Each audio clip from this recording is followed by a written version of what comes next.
Hello everyone, it's Scott, and I'm back for part 2 of our look at day 7 of the Brothers War spoilers. In this one, we're going to look at the artifacts that were released today. We got a bunch of them, so let's get ready to jump right in. But before that, again, thanks to Caffeinated Gamers for sponsoring our video. Please remember to like and subscribe to our content so you can get further content down the road. All right, first we've got Mine Worker and Power Plant Worker. This is an homage to the Tron lands, which I guess we're not going to see in the set, which personally I'm kind of disappointed that we're not going to see them, because I think it would have been a nice shake-up piece and made a lot of the artifacts that we're seeing much more playable by being able to get the Tron lands going. But this pays homage to them here, because we got a miner, we've got a power plant, and we'll get a tower worker, I'm sure, as well. So Mine Worker, for 2 mana, you get an artifact creature that's an assembly worker.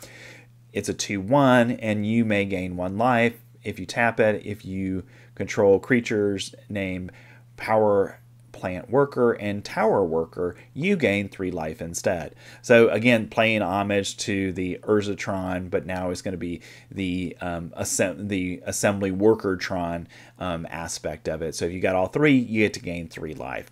Power Plant Worker is a 5 mana card. Again, it's an assembly worker, and it's a 4/4. So it's got a good body on it, and you can pay 3 mana, and Power Plant Worker gets +2/+2 until end of turn. If you control creatures named Mine Worker and Tower Worker, put 2 +1/+1 counters on Power Plant Worker. Instead, activate only once per turn, only once each turn. So if you've got the Assembly Worker Tron online, basically each turn you can continue to grow Power Plant Worker into a 6/6, then an 8/8, and then a 10/10, and being able to put those +1/+1 counters on it is a real value here. So somebody's going to try this and see if it works in Standard. I'm not 100% sold on it, but it does play nice homage to the Tron lands that we got in the Antiquity set. All right, next we have Levitating Statue. For 2 mana, you get an artifact with flying, and when you cast a non-creature spell, put a +1/+1 counter on Levitating Statue, and then you can pay 2, and Levitating Statue becomes a 1/1 construct artifact creature until the end of turn. So we've seen a bunch of cards that do this in the past. So I think the ability to add +1 counters consistently to it might make it standard playable, but it is a little gimmicky, and the fact that you have to pay 2 mana to activate it makes it a little bit more fragile in my mind. But, and this is the but, it's not a creature unless you make it a creature. So if your opponent plays a sweeper, it doesn't get swept off the board unless you've activated it. So I think from that standpoint, in a Spells Matter deck, maybe the Is It Spells deck might want this as something they can build into a pretty big creature fairly easily. And then when the opponent's shields are down, you jump in, you attack with it, do 5, 6, 7 damage with it on a turn. But I'm not sure beyond that if it's going to see much standard play. Next we have Transmogrant Altar. For 3 mana. You get an artifact. You can pay a black mana and sacrifice a creature, and you gain 3 colorless mana to your mana pool. Or you can pay 2 mana, sacrifice a creature, and create a 3/3 colorless zombie artifact creature token. Activate only as a sorcery. So this is absolutely a paying homage to Ashnod's Altar. I think it potentially has some playability in Standard. And again, it's one of those cards that I feel like this feels like a card that wants to go in the Oni Called Anvil deck, because again, you have to sacrifice a creature, but in the Oni Called Anvil deck, you want to sacrifice a construct almost every turn to get the value out of that construct. And it regenerates and replaces itself every single turn as long as you're doing it on your turn.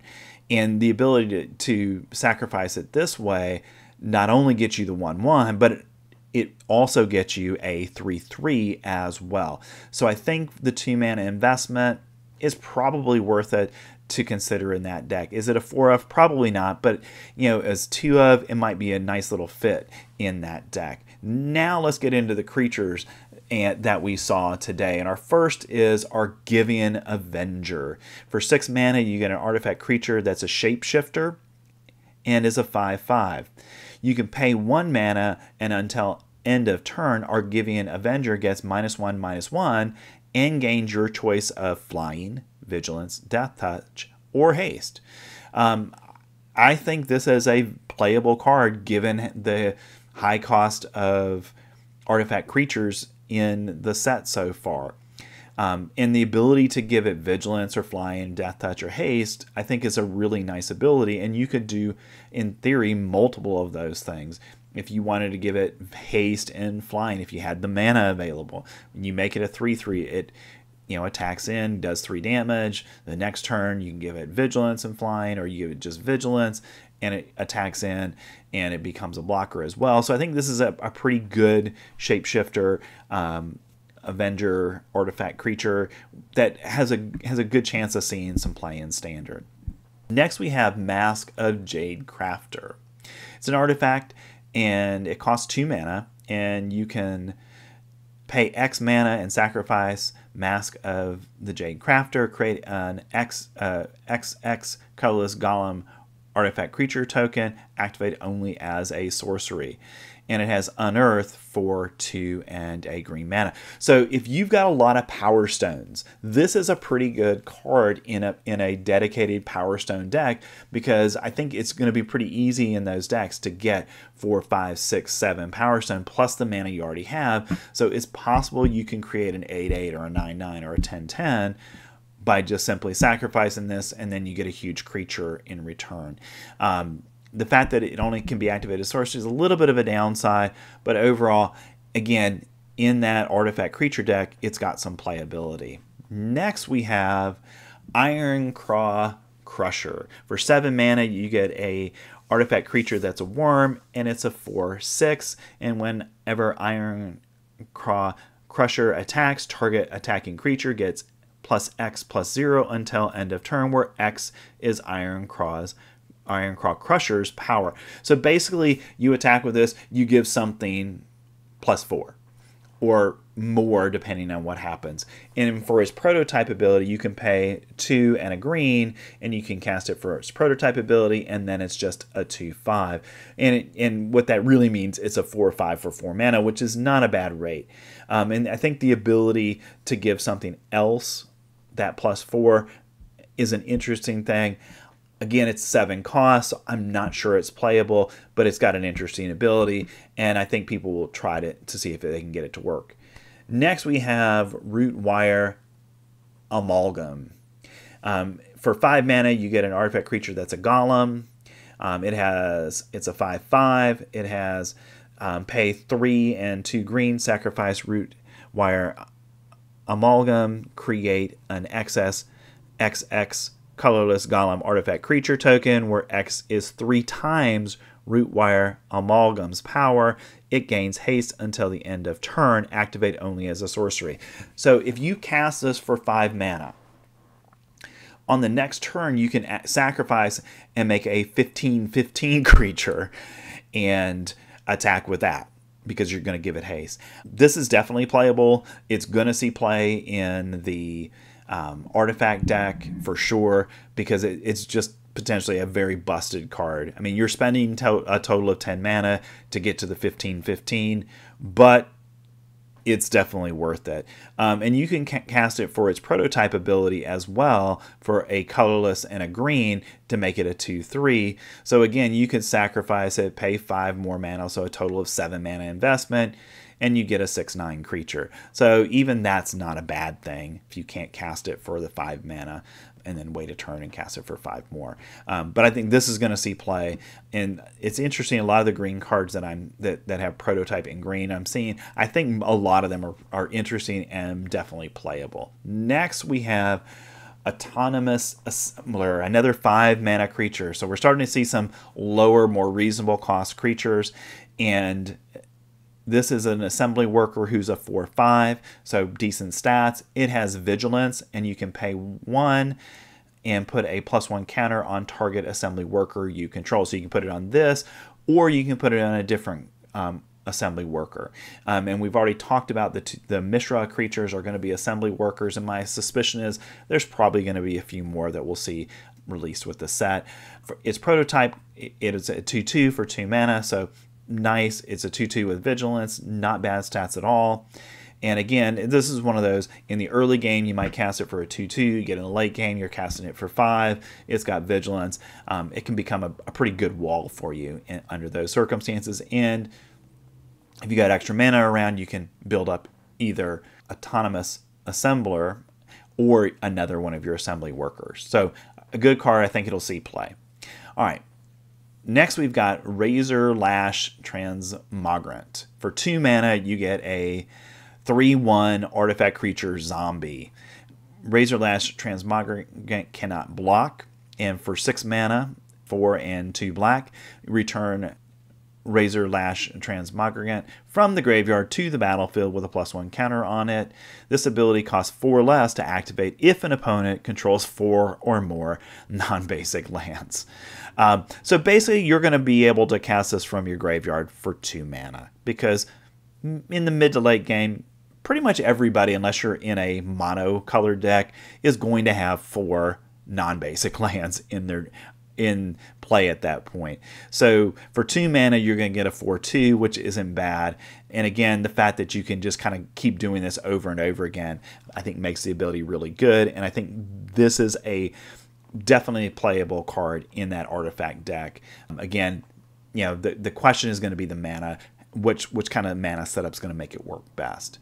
All right, last 2 cards of the day. We've got Blade Coil Serpent for X and 6 mana. You get an artifact creature that's a Serpent. That is a 5/4. So not great when you look at it. X mana plus 6. It's a 5/4. Not okay. I'm not overwhelmed by that.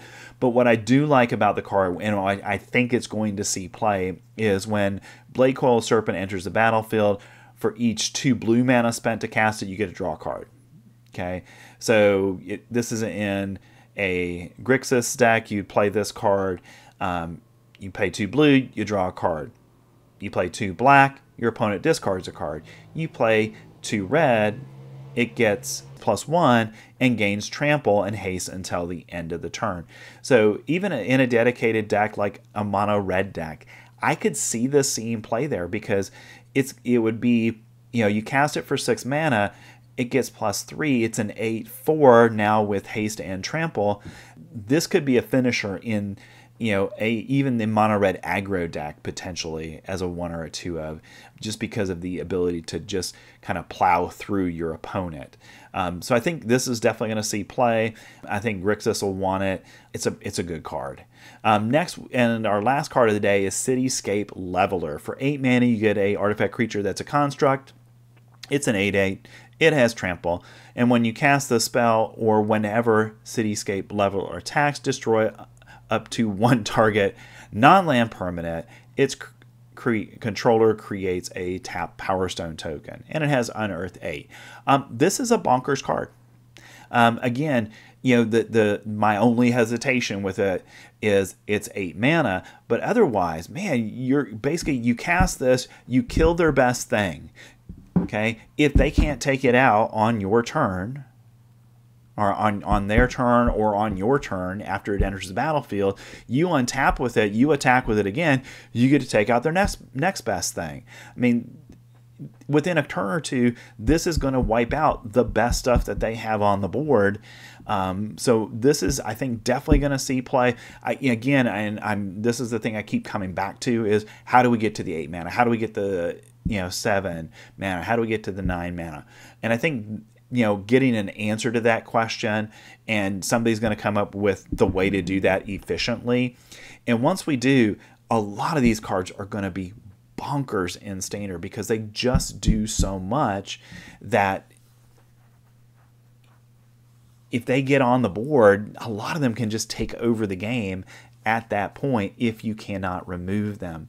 So, and even if we look at the black removal cards that we've gotten, the 1/2 cost card we got cannot kill an artifact creature.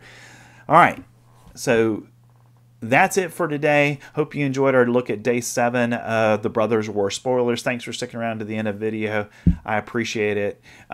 Please remember to like and subscribe, and we'll be back tomorrow with day 8 of of the Brothers War spoiler season. Thanks. I'll see you next time.